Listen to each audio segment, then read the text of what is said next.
Okay, it sounds fine on Sounds the fine? thing. Okay. Is Yep. you still hear the humming in the background or anything like that?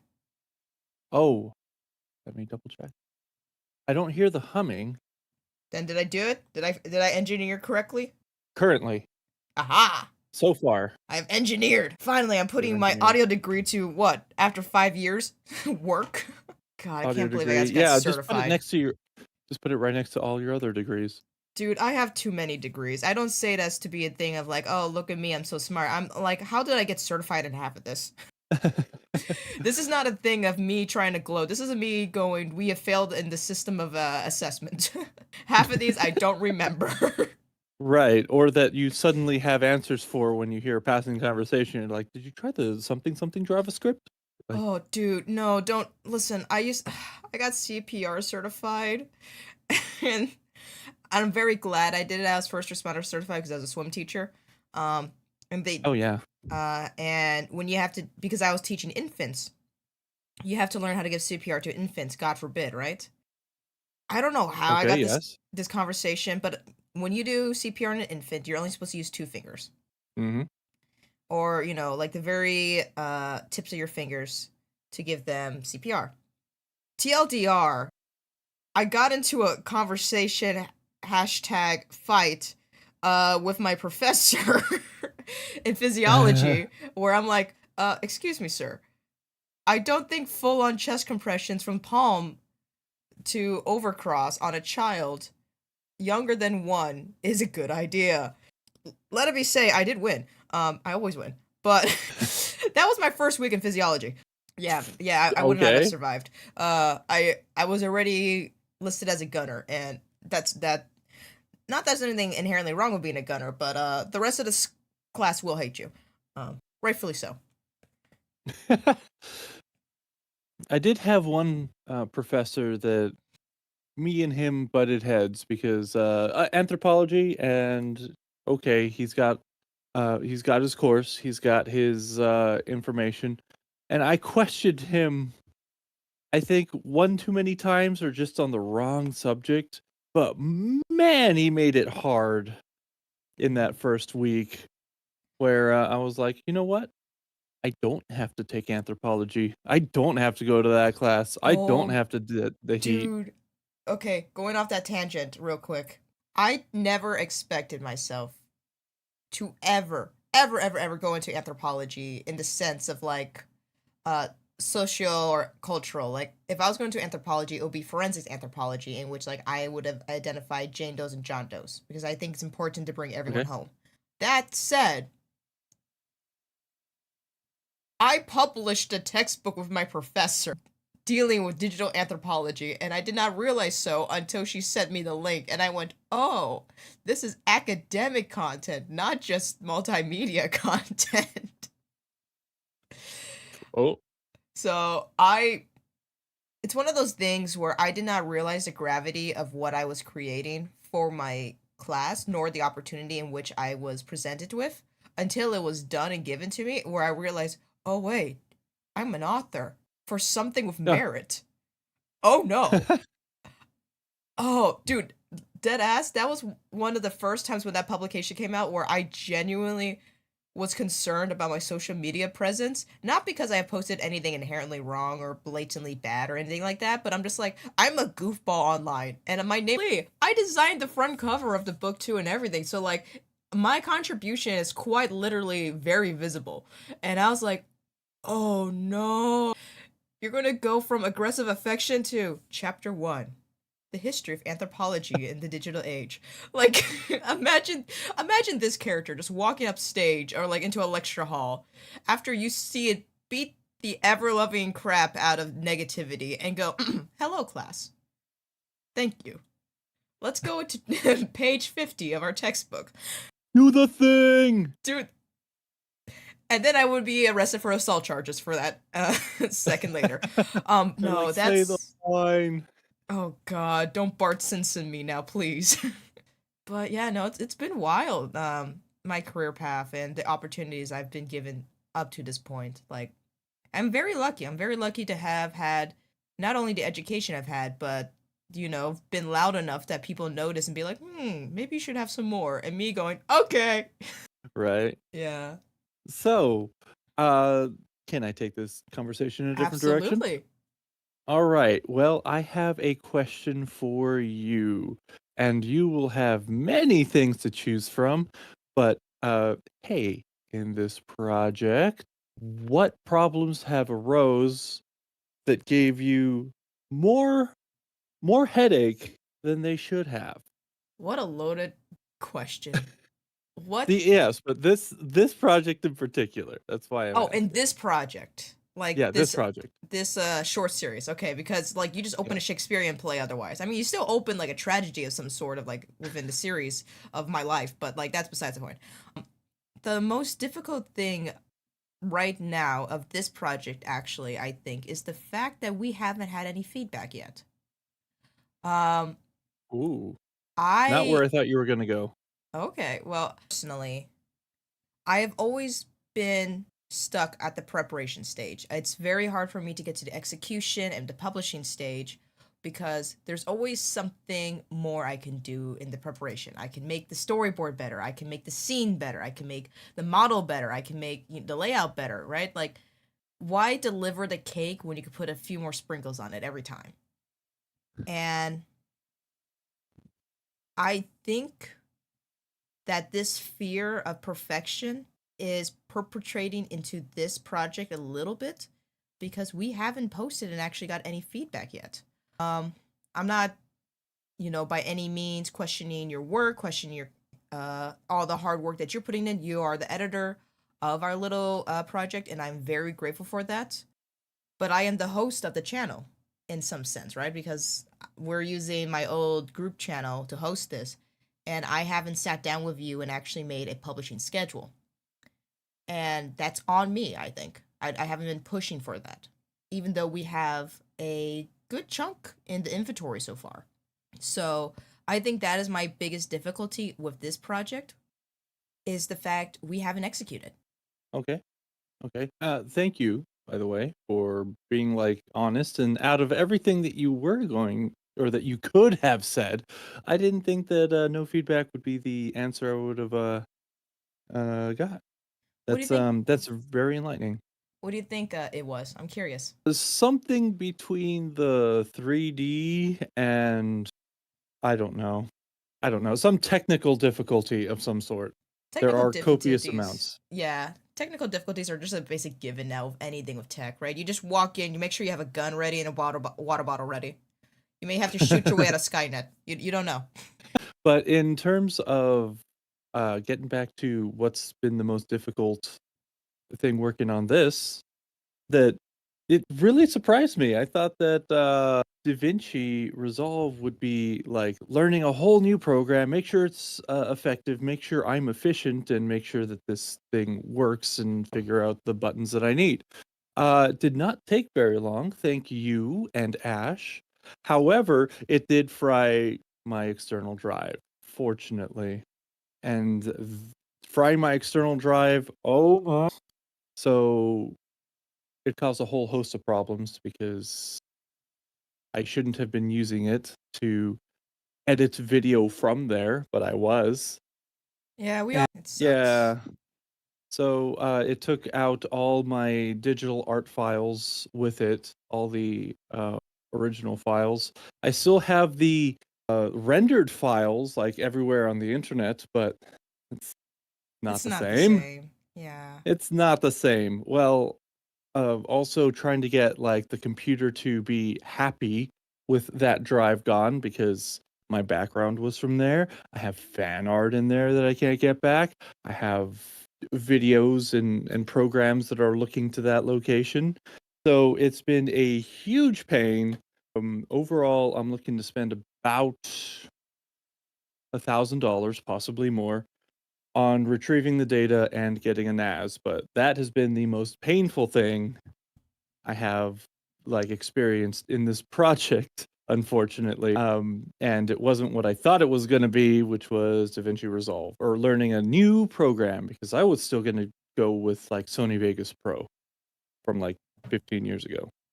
Yeah, that's the thing. Like, when jumping into any project, the one thing that I believe everyone needs to come to accept is you're going to be beaten, you're going to be bruised, and you're going to have the Mike Tyson of technical issues raining hellfire on you. And you just got to walk into the ring. Like, there is no project in which is going to be a walk in a park. And if it is, it's not a project. It's just a hobby. Well, no, that even hobbies can beat the crap out of you. Um, it's not a challenge. You're not growing from it. If you're not willing to get into a ring in which you are not going to survive first round, are you really fighting? Is that a bad analogy that the fact that I'm like, you just gotta be prepared to get the absolute crap beat out of you is the default mantra I have? Well, like anything else, like in any sort of art form, you start at the bottom when starting something new, and you get better at it the more you do it. And oddly enough, the people that are the worst at something get the most experience, the most benefit, the most jump forward, the from the beginning. You just don't know what your baseline is until you start. So yeah, I jumped forward quite a bit. I remember doing art and doing the same thing. I was terrible. I was still at the elementary schooler with a crayon in their fist and scribbling around. That's where I was. And then I grew very quickly from that to something much, much better. And then it was a slow process, but I Yeah. did keep on getting better the more experience I have. I that keeps happening to me, not in just the creative processes, but like for those who don't know, I have a small background in martial arts. No, it's not because I'm simply Asian. No, it's not because I had to say it. Um no, it's not because I'm the descendant of Jackie Chan or anything like that. No. And no, if you find me in the street and challenge me to a fight, I will be turning tail and running because one, that's the responsible thing to do, and two, no.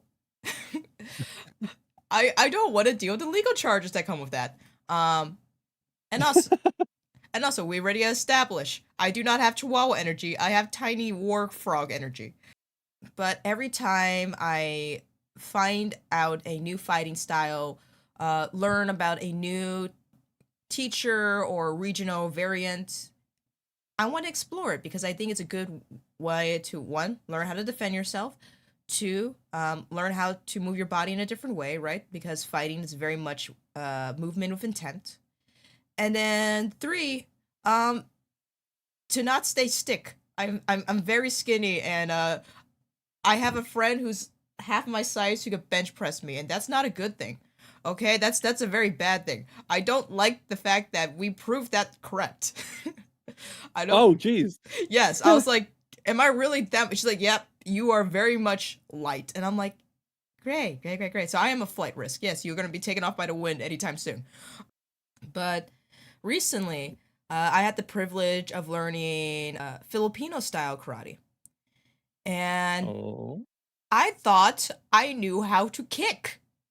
No, I did not. At least not for this style, because I walked away limping.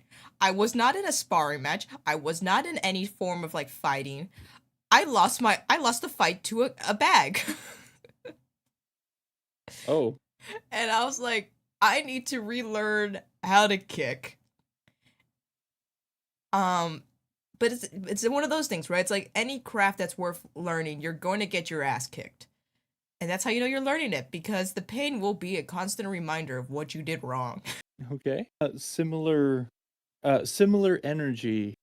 I'm not I am no, lobster from what is it? SpongeBob. Larry, Yeah, Larry. Larry I'm no Lobster. Larry, but I do have some weight and some muscle on me due to my work. I have leg day when I do valet. I have arm day when I do bells. So I'm by no means a pushover.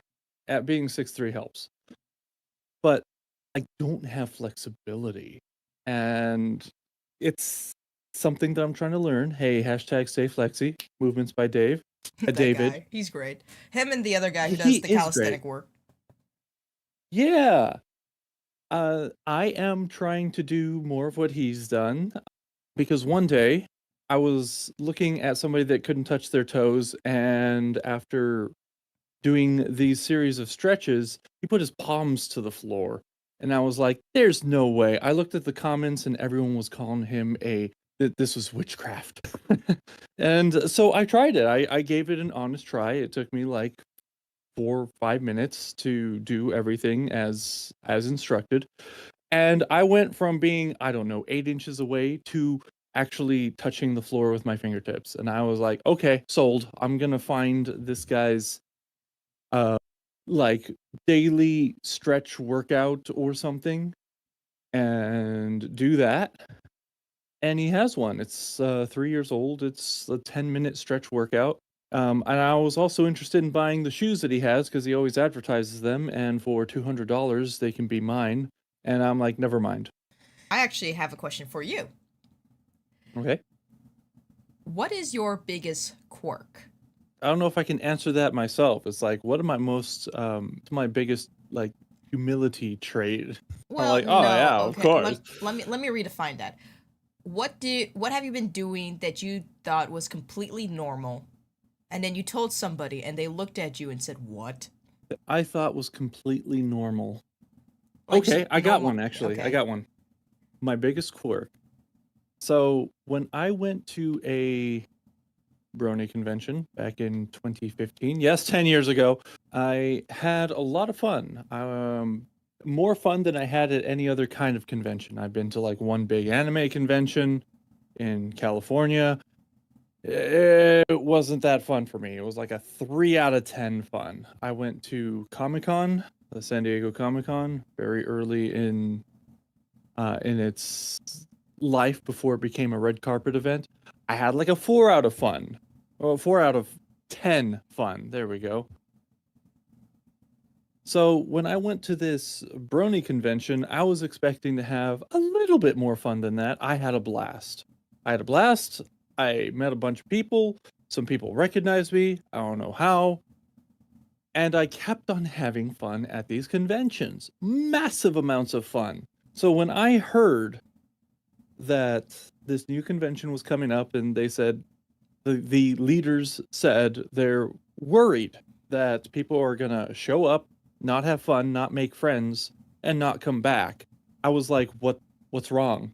This is not like an anime convention. This is not like a Comic-Con. Like people should be having fun. People should be coming back. This is like my favorite place to go to kind of deal. I look forward to it. That's all I look forward to. Small tear running down my face. Oh. But no, I'm like, how do people not have fun at these things? So I had a panel on how to make friends, and I just taught them how to break the ice, and then it became a little bit more involved than that.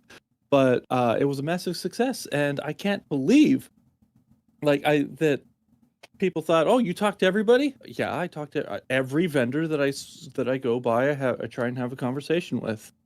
Every person that has something unique that I'm really into, I'll stop and compliment, and then hopefully we start a conversation. They're like, "Yeah, that's quirky." Well, I guess Yours, that's my biggest quirk. your quirk is so much more acceptable than mine. Oh no. Oh no. I led myself into a corner quite literally. Okay. So, this is my biggest quirk. I told this to one of my closest friends before we went to Japan, and she looked at me like I killed her cat. Um, I did not kill that cat. I love that cat. The cat considers me auntie because I keep bringing it food. But here's my biggest quirk. For those who may or may not know, or may or may not have gotten the vibe so far, I may be a little bit of an intense personality. I may be a little competitive. I may have a few screws loose in the caffeine department.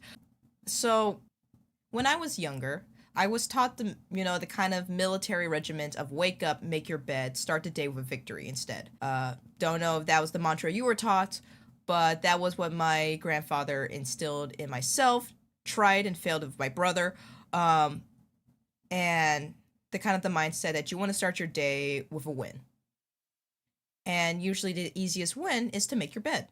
At some point in my journey, I was like, if I want to start the day with a victory, let's beat like what's the best victory one could have, right? What's the most empowering victory somebody could establish?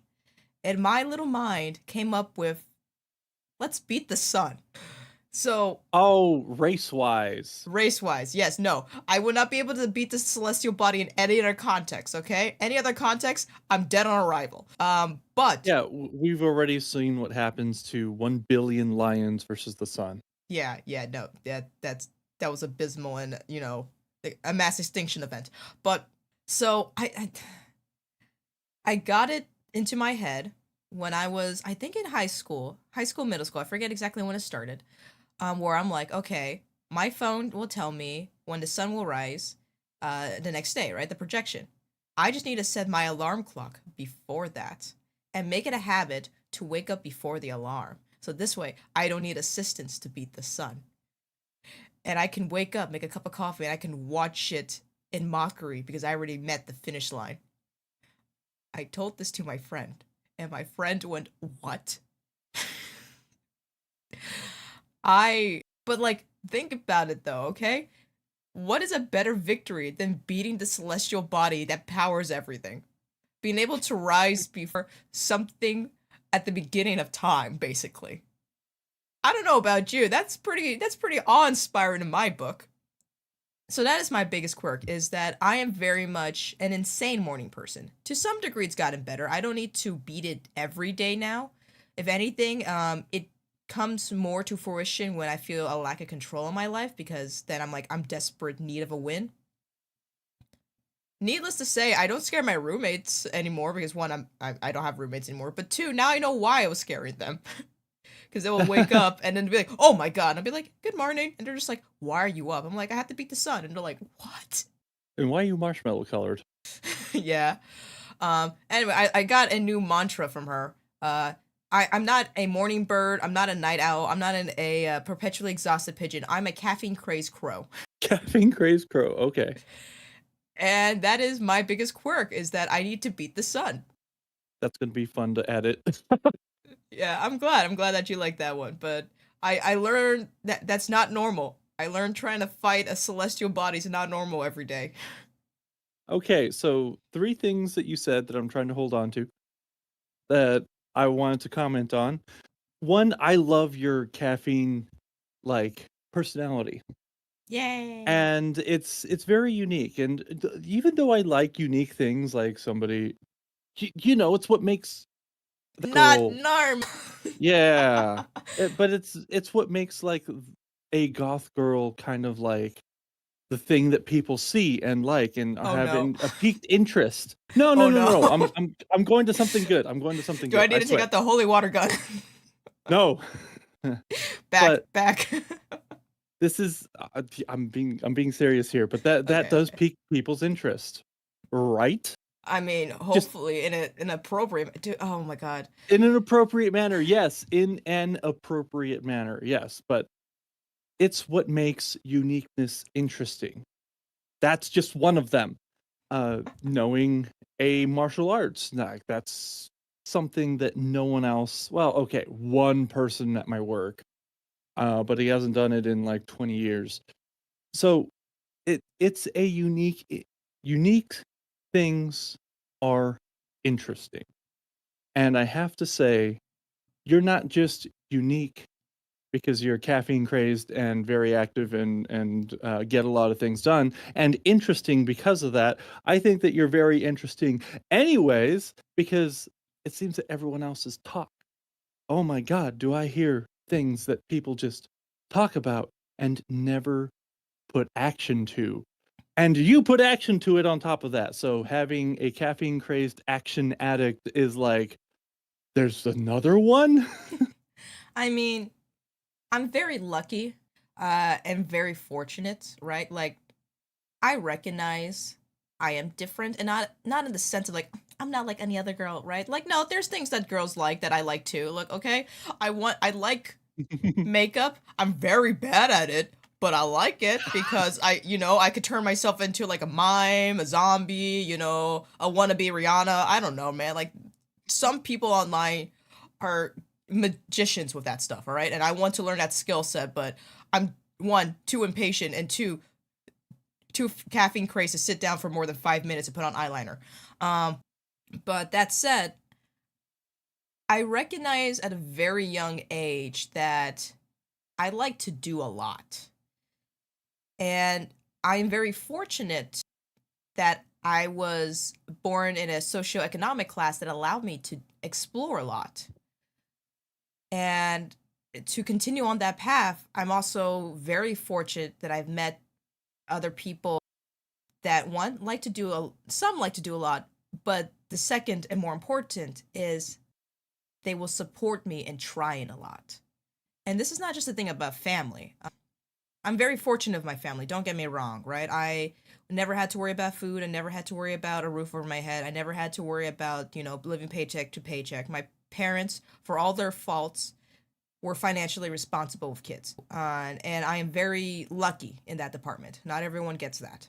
But this is more so when I speak about support, about friendships. I am very fortunate to have met people like you and to met some of my friends in what they quote unquote IRL world that I know love me. And that's a very powerful thing to know, is that you are loved. Not just by like familial like designation or requirement, right? Like some people Hmm. say, like for example, mothers who may not have the best relationships with their daughters will say, "Of course I love her." Like they can never say, "I like her," right? There's a very meaning between those two. Like, of course your parents love you, but do your parents like you? I'm very fortunate that I found people where love and like are the same thing. And because I've established that tribe so young in life, and I was so fortunate to find those people, granted, it's not a big tribe. I have, my closest friends I could count on one hand. But the fact is, I can count more than one. And that's more than a lot of people, unfortunately. So I'm somebody who has drive, somebody who has the means to explore that drive, and somebody who's not alone in that drive, right? I can turn around and I can ramble on and on to you, to somebody else close in my life, and I know that they're willing to listen because they like me. So I got what I like to consider the Holy Trinity of being able to grow. I got both the good nature and the good nurture. I threatened to drop out. And I was very, very lucky this time that a teacher, and of all things, E-Society went, your camera's a little too high definition for you not to be some form of a content creator. And I'm like, what? Because that was during COVID. I'm serious. My teacher clocked my webcam, clocked my lighting, and just went, "Are you like they?" She stopped in the middle of the lecture and turned to me and said, "Why are you in high definition?" I know there's note taking, like rough draft looking equipment, and then there's the why are you here? Yeah, and she offered me basically the a position that ultimately led me to speak at South by Southwest. And that's kind of how my life has been, is that I figure out I'm good at something. I hate it. I threaten to leave it, and then the world goes, wait. You have a high caliber of something of some merit.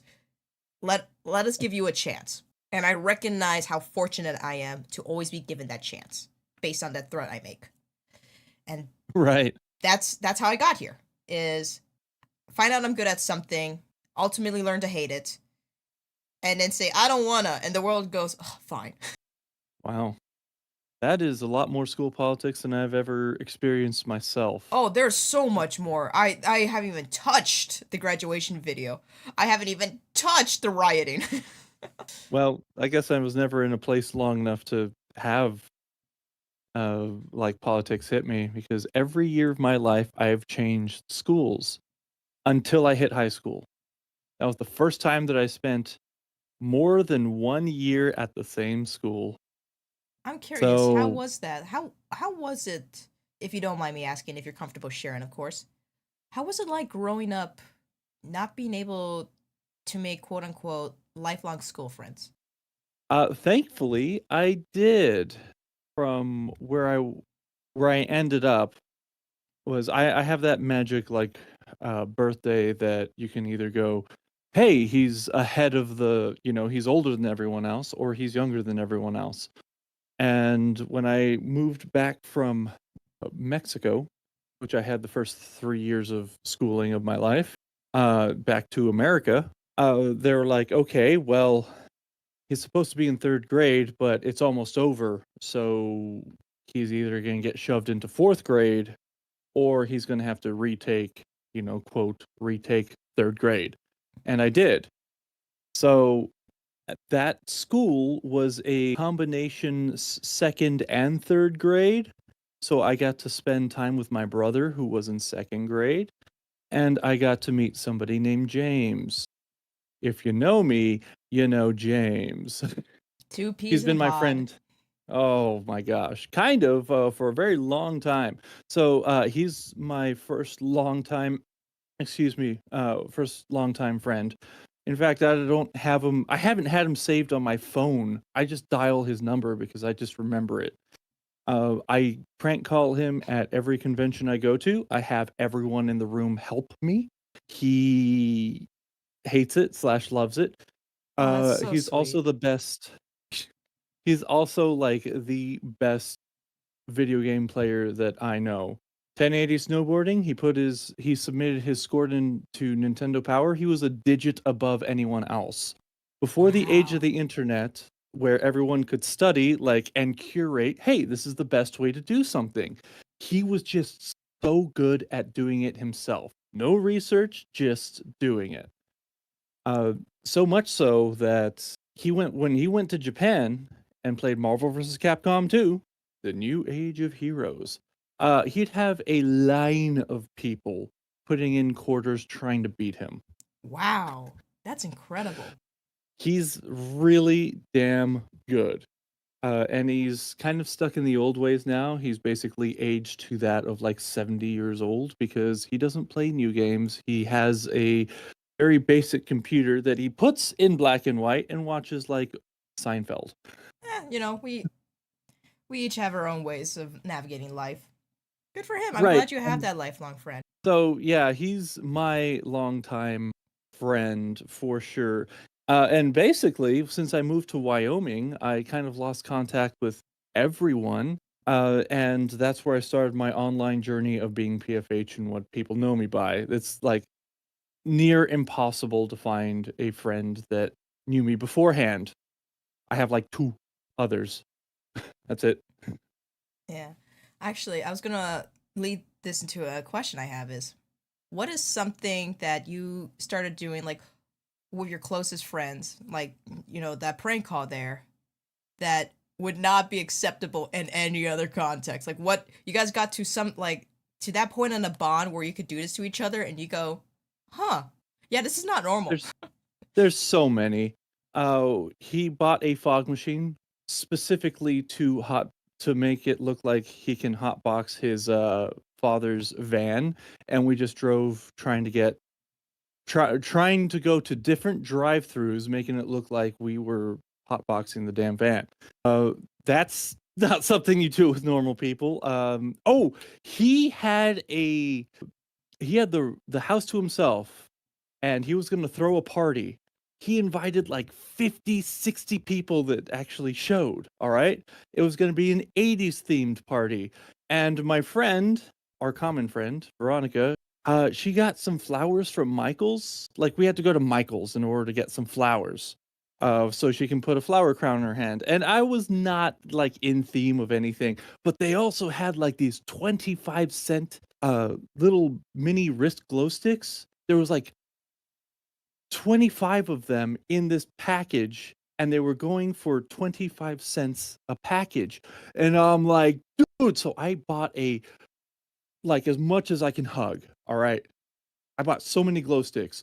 People were so happy about the glow sticks. We changed the theme of the party. I changed the theme of the party to my friend's place. 60 people just had all the lights up and had glow sticks doing everything. Oh, it was great.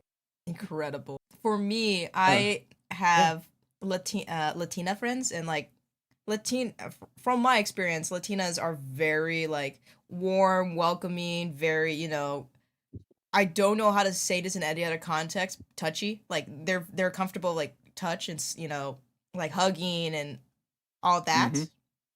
And I am a very similar stature to one of my closest friends from Costa Rica. And so whenever we go shopping, we kind of fall into a habit of like going into same dressing room because if one pants doesn't look good on me, it may look good on her and vice versa. So we started going in to go clothes shopping and we're like, why are we going to wait in like different changing room like for like two changing rooms to open up? That just doesn't make sense. The line is always ridiculously long at like clothing places. So we just started going into the same changing room. So much so that at some point people were like, are you guys together? Like what's going on? And Oh, we're just like, no, we have the same like body size and like the kind of similar taste in fashion. So like she gets 6 articles of clothing, I get 6 articles of clothing, and together we had 12 outfits. I have one more story. Please share. James. James Ah. called me Mm-hmm. and he was exacerbated at something. There we go. He called me and he's like, you, and then he just consolidated everything he was going to say into one sentence. He said, no, I'm sorry, do you want to follow me to my worst night of my life? And I said, I'd follow you to your doom, and hung up, got dressed. I did full camo outfit. All right. Hat, everything. The fatigues, uh, just the whole bit. Mm-hmm. Boots and all. I had no idea where we were going. I didn't know what we were doing. But I went over there and he told me the story as we were going south towards wherever. And he told me, hey, I had some friends I haven't seen in a very long time, and there's a punk band, he's really into punk, that I haven't seen ever, and this is the last time they're playing in the United States. It's close by. I bought non-refundable tickets. Cool. Is that where we're going? No. He got a phone call from somebody he really didn't like back in the day, said that, hey, I have a school project, a college project for film, and I need extras. You down? And he said yes. So he blew off everything to help somebody he really doesn't care for something he really doesn't care for on top of that. And he brought me along because I could be an extra. Anyways, come to find out they're filming, they're using this person's house. It's got a ton of snacks and everything is in uh Halloween theme, even though it's past Halloween, everything was super cheap. So they decided to go Halloween party. Everyone just grabs shit. There was like 40 people in the place, and they're like, you know what's going on? I have no idea. They're like, oh, we're filming. Hey, do you want to like stand here and talk to people? And I'm like, okay. So I talked to somebody that was in a cow outfit, and they just said, make conversation, ignore the camera. And I was like, hey, what about like like I work for UPS. Why is everything either fragile or heavy? And they had some like quip or something to say to that, and I wasn't expecting it. I'm like, shut up, udders, and I slapped his udders. And the camera was going by, and they like after they stopped and they said, okay, we're gonna do it again. Also, we're gonna zoom in on you because that was funny as hell. Yeah, yeah, no, that's hilarious.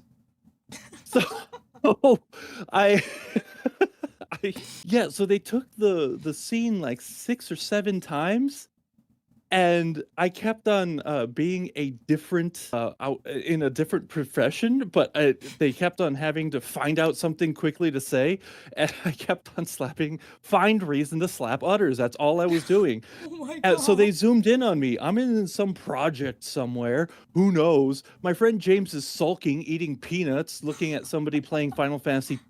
I think 11. Yeah, the online one.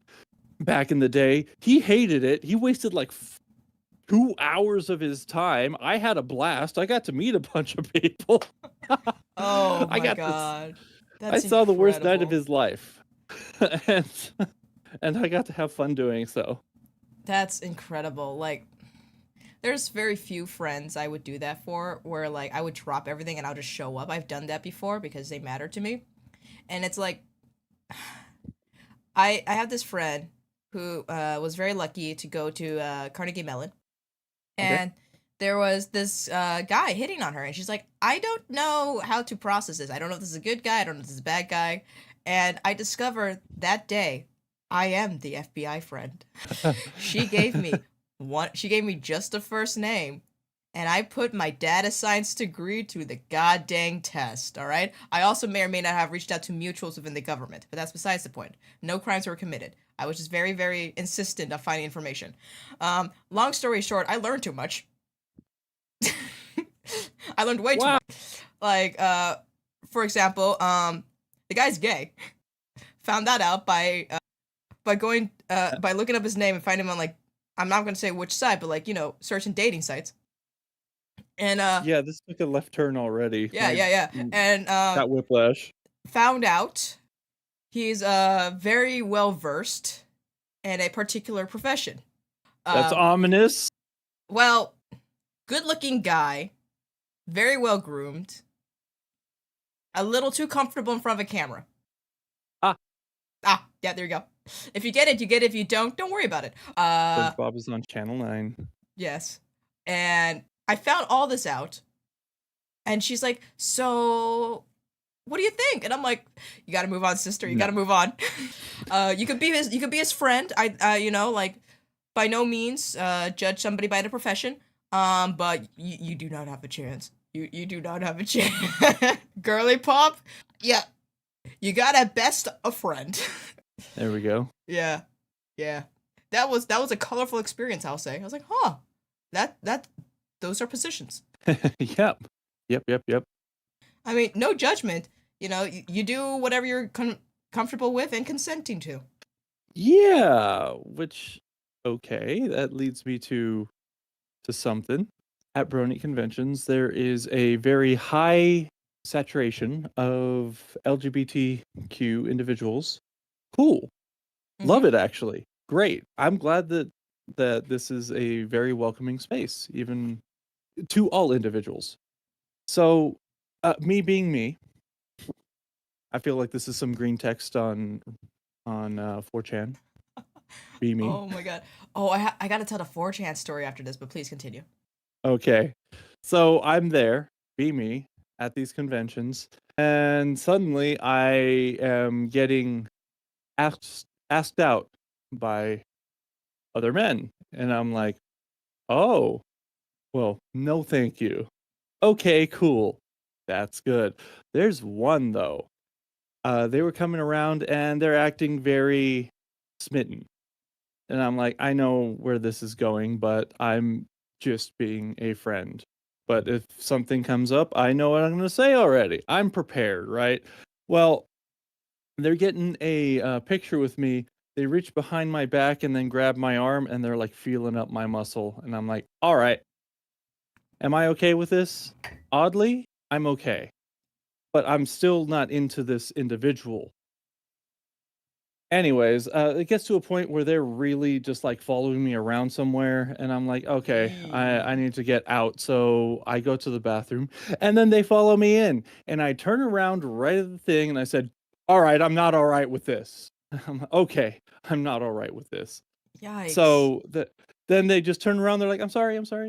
And then they left me alone from that. But I just know that,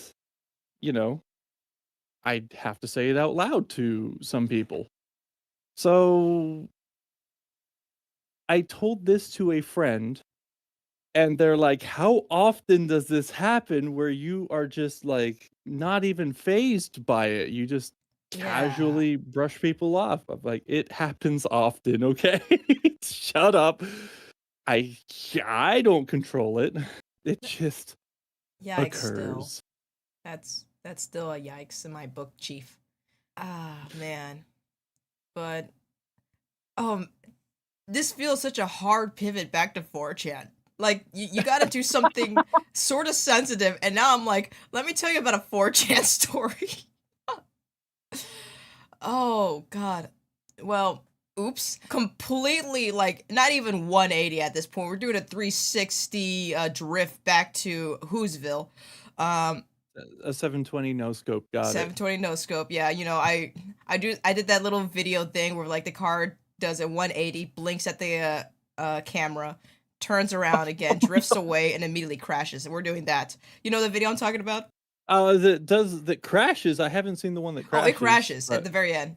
The one where like it closes the a- headlight and it opens it. It crashes at the very end. Oh, okay. Yeah. Some of the videos cut that portion out so it looks cool, but no, it crashes. At least I remember it so. Anyway, when I was still active on Twitter, when I was Mhm. still a more active participant in online communities, it's been a long, long time since I've been online, for various reasons, which probably has a short already on this channel. If not, we'll make one. I like to ramble Okay. and whatever. But TLDR, there was a unfortunate push in the Brony community at some time, where fascism was rising. There was some very, very distasteful energy trying to move into this community. And unfortunately, at the time, I was a small creator, and my character was a white horse with blue eyes and flaming hair. Remember? You're yeah, it's, I have them right here. Yep. Oh, no, I have blood right here, I'm sorry. That's another one too, right? Anyway, my But my character looked, I hate to say it, very Aryan. And I don't remember exactly how I found out. I don't remember exactly what happened, really, or like how I was notified of the situation. But I got, I believe, some very concerned DMs. It's like, hey, are you racist? And I'm like, what? And they're like, yeah, you're kind of part of the, like, are you part of the Aryan Brotherhood? I'm like, one, I ain't a brother, and two, I'm not white. And I found out, I don't know if it was the entirety of the group, but my character was kind of being inaugurated into this unfortunate movement. And I was like, oh heck no, no, no, no, no, no, no. So a group of people, I didn't start this, I was not a pioneer of this, but a group on within the community created a little movement called Friendship Fights Fascism. mhm. And I immediately jumped on board and said, give me any prompt, I'm gonna draw. And I don't think I was the most prolific artist part of this group. There were other artists participating, but I do remember producing a lot of art that was basically saying screw off hate. That is that is a very valuable statement. Starting from the bottom, we do have, I think, what most people do. Or most people in a similar situation, they said, "Yeah, this is this is themselves that they're putting out there," and then like putting art out there. Hey, this is my art, and then eventually people will follow you. And do you build more art for yourself, or do you build art that will get more people engaging with you, and then you become that artist?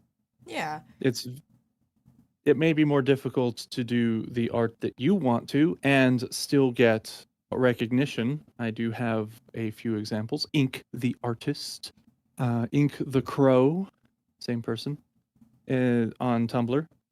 They do their stuff and they get a lot of engagement, thankfully. yeah, But it's something that I think we can strive for. yeah. I mean, another thing too, it's like, to be frank, I am Just not frank. going into this content or into this project or anything online with the belief that this will become my full-time job, right?